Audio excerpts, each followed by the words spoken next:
Jack adjusted his aviator sunglasses, grinned at Lily. Her hair whipped in the wind. The old Mustang rumbled, eager to devour the miles. Route 66 stretched before them, a ribbon of asphalt leading to adventure.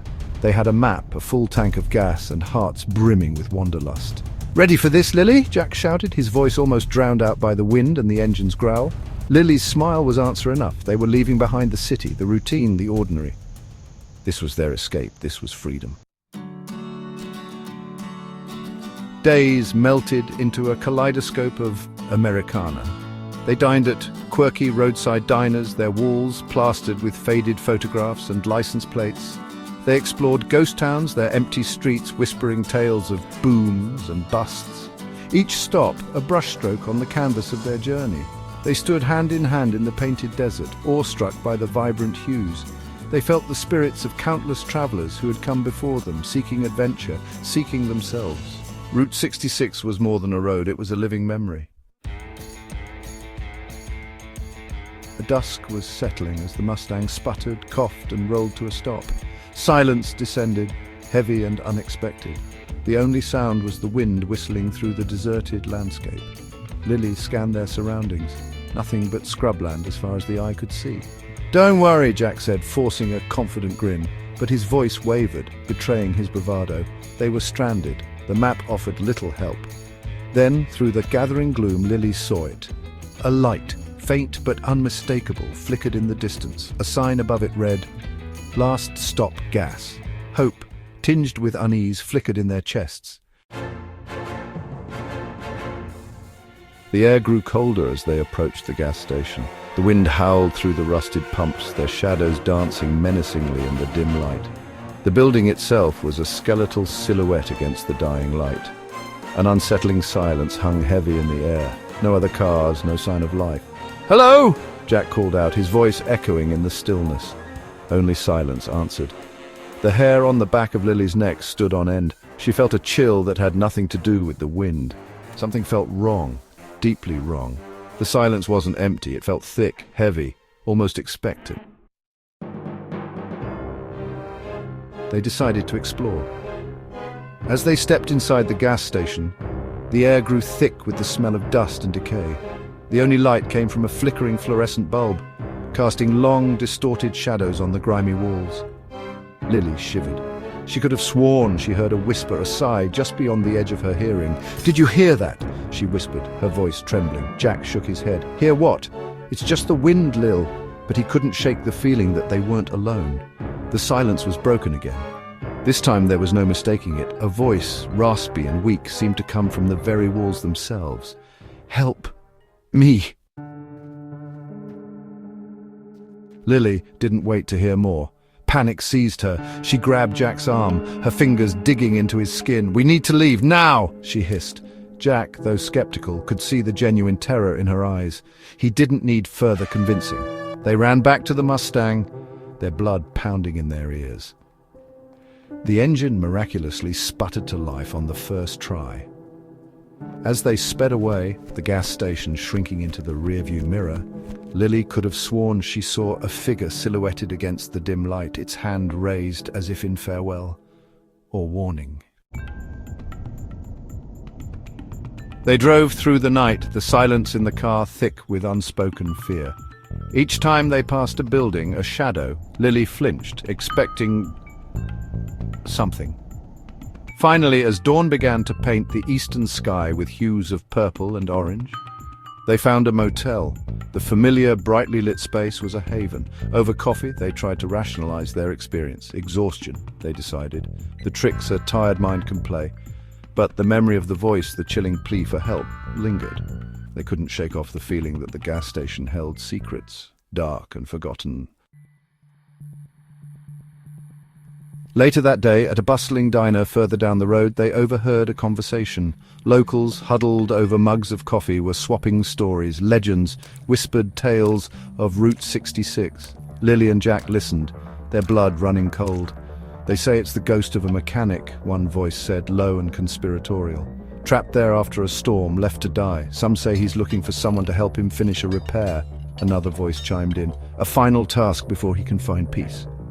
Lily and Jack exchanged a look, a silent acknowledgement of the horrifying truth. The gas station wasn't empty.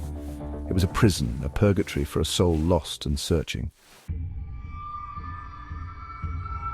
They continued their journey, the road stretching before them, beckoning them onward. But the memory of the last stop gas and the chilling encounter it held stayed with them.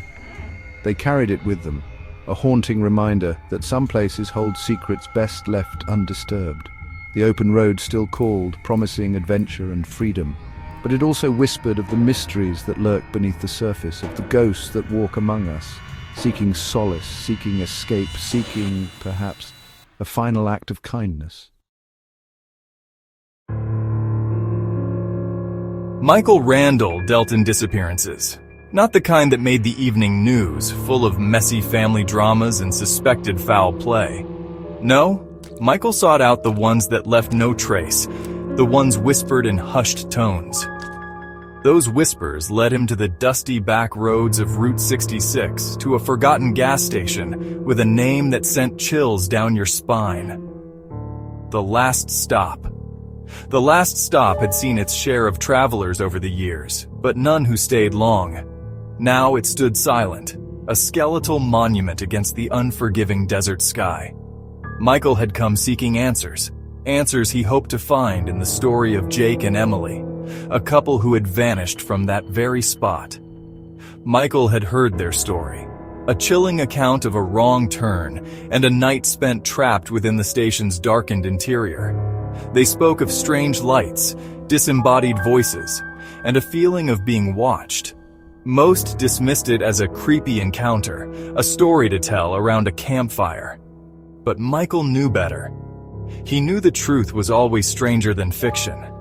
He could feel it in the air, a prickling sensation that told him this was no ordinary case. This was different. This was dangerous. The desert held its secrets close. Michael spent days combing through local records, newspaper clippings, and faded Polaroids, piecing together the history of the Last Stop. The station had been owned by a man named John Rivers, a solitary figure who vanished without a trace 5 years prior. The official report listed it as an accident. Witnesses claimed to have seen a blinding light engulf the station one night, followed by an eerie silence. But Michael smelled something more, a whiff of something unnatural clinging to the air. He tracked down the witnesses, their faces etched with a fear that time had not erased. An old woman spoke of strange humming noises emanating from the gas station at night. A trucker, his voice gruff with remembered terror, described seeing shadowy figures lurking near the pumps. Each story added a new layer to the mystery, painting a picture of a place where the veil between realities wore thin. The Last Stop wasn't just a gas station. It was a beacon, drawing lost souls and strange occurrences to it like moths to a flickering flame. Michael could feel the weight of their fear, the residue of their encounters clinging to him like cobwebs. He knew he was treading a dangerous path, but the detective in him, the part that thrived on the unknown, couldn't resist the pull of the mystery. He had to know what happened to Jake and Emily, what force was at work in this forgotten corner of the world. Section 4. The Weight of Silence. Hundreds of miles away, Jake and Emily tried to rebuild their lives. Haunted by their encounter at the Last Stop, they sought solace in the anonymity of Denver's bustling streets. But the desert had a way of following you home, of seeping into your dreams and turning them into nightmares.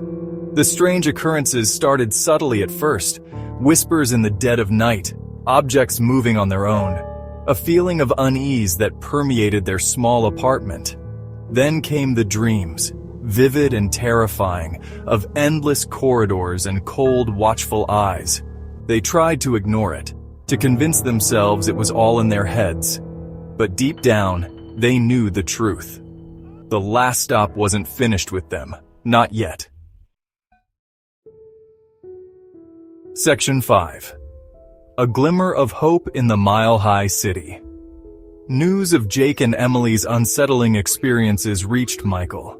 He knew they held the key to unraveling the mystery of the last stop. He found them in Denver, their faces etched with exhaustion and fear. They were hesitant at first, their initial encounter leaving them wary of anyone connected to the gas station. But Michael saw the fear in their eyes, the desperation for answers. He spoke to them not as a detective, but as a fellow traveler lost in a world that had grown too strange. He promised them answers, a chance to confront their fears and reclaim their lives.